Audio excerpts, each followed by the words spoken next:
Speaking of Canvey Island reserve manager John Brandon following our 2-1 win against Thurrock reserves at the Prospect Stadium.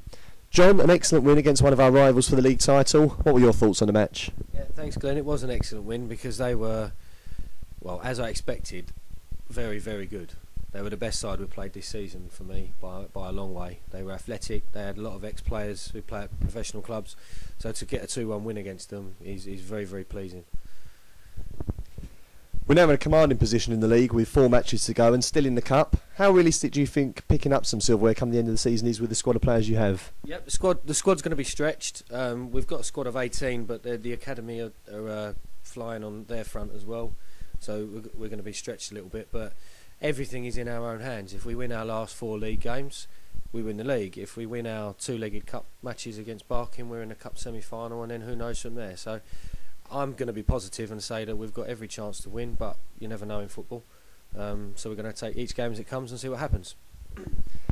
You mentioned the academy. How impressed were you with the likes of the efforts of George Wynne, Tommy Glanville, Kem Seaton and Tyler Hayes, all of whom featured having played 90 minutes early in the day for the academy down in Worthing? Yeah, pretty amazing. You know, credit goes out to Laurie because I spoke to him earlier and he tried to move the kick-off for us.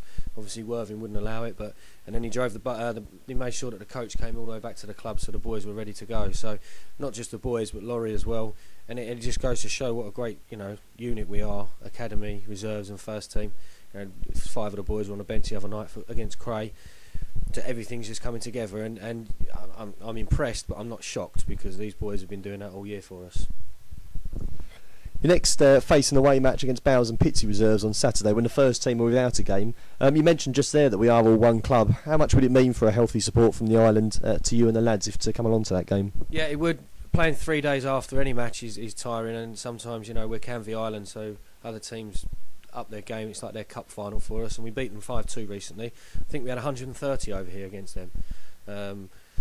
So it would be absolutely great if we could get a few people who haven't got anything to do come over to Bowers and support the boys, and hopefully that will put us 7 points clear of Tilbury then at the top of the league. Thanks John, and well done. Thank you Glenn, cheers.